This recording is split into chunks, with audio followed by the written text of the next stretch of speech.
have had a little stiff one. Did you really say that? No. Well, I certainly could use a stiff one. What about you, Elyse? Who couldn't? Slanjava. If that doesn't set us up for today's episode, I don't know what does. Welcome back to another episode of Outlandish. I'm Marlise. And I'm Elyse. And today we're going to be dishing about episode 110. By the pricking of my thumbs. Exactly. What does that mean? Something wicked this way comes. It's from the Scottish play. Yes. Are you ready for the recap? Claire's in bed, seemingly having a bad dream. She's moaning in agony. Not. It seems she's taught Jamie a few things. Like it's okay to have breakfast in bed. Apparently he's ordered the breakfast special. Grand slam. Over easy. The Duke of Sandringham sachets into Castle Leoch. His reputation precedes him. Girl. Claire warns Jamie that the Duke is BFFs with Blackjack Randall. But Jamie feels that this is his one opportunity to clear his name so he can go home and be laird at Lollybrook. Wow, that's a mouthful. That's what the Duke said. Jamie consults his consigliere, Ned Gowan. He's got an idea he can't refuse. They're gonna make a petition against Blackjack Randall. And wrangle him apart. Forget about it. Bada bing. Claire confronts Eerie Leary about the creepy thing under her bed. Leary says that Jamie is trapped in a loveless marriage with a cold English. He's got to get himself swine drunk before he can stand to plow her field. Oh, snap! Claire slaps Leary. Woo! Score one for Claire. Leary admits that she's the one who put the ill wish under Claire's bed. She got it from Gayless. Claire goes looking for Gayless, but all she finds is her husband, Sir Farts-a-Lot. Gaseous Claire. Gayless is doing the full Monty under the full moon. Claire realizes that Gayless was the lead choreographer from the Druid dance party. Gayless knows that Claire's watching, but she likes it. She likes the icy wind over her nipples. Claire notices that G has a bun in the oven. And who's your daddy? Dougal Mackenzie. Yeah. Gayless is whipping up a spell so that she and baby daddy can be together forever. Claire hears an abandoned baby in the woods. She's warned not to mess with it. It's a changeling, but she does anyway. Claire secretly meets with the Duke. He calls the petition against Blackjack Randall poppycock. Libelous falsities. Write that down. Claire says that she knows about the Jacobite gold. And that he's best pals with Blackjack Randall. Suddenly, he'll listen. Dougal has lost control in the Great Hall. He's distraught. His wife, Maura, died. Suddenly. The naked dance prayer worked. Jamie and the Duke come to an agreement. The Duke will listen to Jamie's petition. But Jamie has to be his second at a showdown with the McDonalds. The Mackenzies' sworn enemy. Claire is not happy with the Duke's deal. Quid pro quo, he says. A man starts choking. It's Sir Farts-a-Lot. Claire rushes to help. Farty died. Suddenly, Apparently he's had the dessert. Bitter almonds with a splash of cyanide. Claire looks at Gayless. She knows. At the duel, the McDonalds accuse the Duke and Jamie of being buddies. Jamie throws down with an 18th century yo mama. A fight ensues. Jamie's hit! Not the face! Colum sends Dougal away to clear his mind. But Dougal loves Gayless, who's carrying his love child. Jamie must escort Dougal home and Claire must stay behind. So Jamie and Claire enjoy a nice goodbye makeout session. Jamie takes his tongue out of her mouth long enough to tell her to stay away from Gayless. But does she? No. Claire receives a note from Gayless. Come quickly! But Gayless didn't write the note. It's a trap! She tells Gayless she's got to get out of the house immediately. The wardens are already at the door. They arrest Gayless for witchcraft. Then they arrest Claire. Before she's driven off in chains, Claire sees something in the shadows.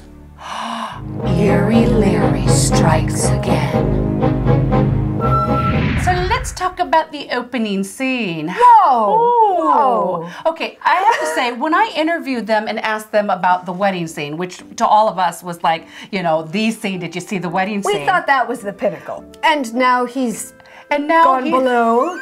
Now he's playing. Wow. So, and can we talk about Dougal's scene? Oh, Dougal has hidden depths. Yeah, Graham McTavish, you know, only Graham McTavish can make you feel sympathy for this character. I absolutely felt for him. This week we meet the Duke of Sandringham. Played by Simon Callow, who I've it's loved wonderful. in so many things. Yes, and he is really an interesting character. This Englishman with the secret Exactly. Jacobite tendencies, who's also playing the Blackjack Randall kind of card. playing both sides. Yeah, Isn't so that we interesting? don't really know what to make of him yet.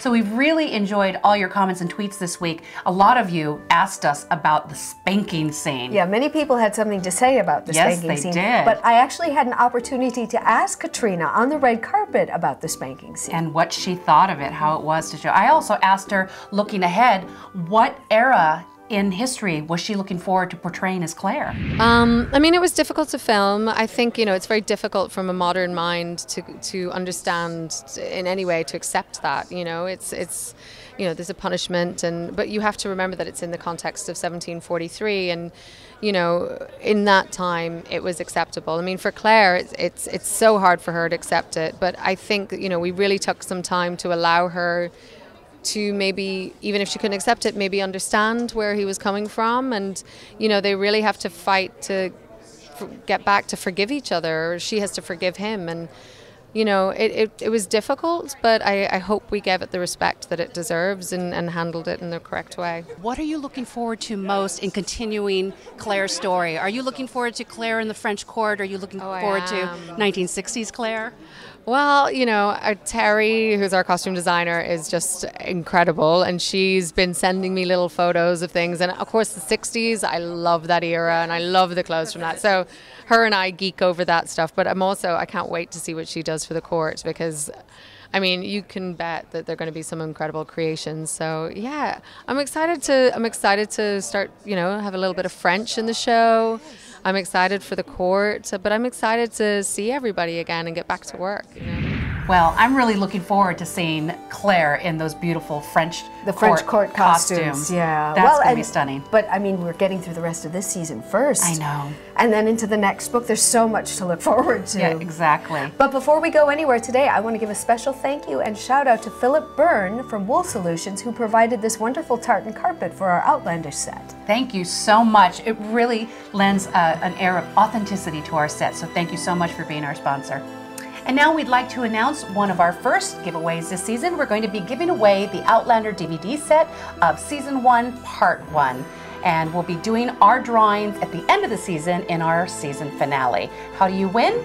By putting your name and comment below this video. You can also follow us on Twitter at Anglophile TV, #Outlandish. All the names will go in a big cauldron at the end of the season, and we'll choose our lucky winner. Well, that's it for this week. Thank you so much for joining us. We really appreciate all your comments and tweets. Don't forget to follow us on Twitter at Anglophile TV, #Outlandish.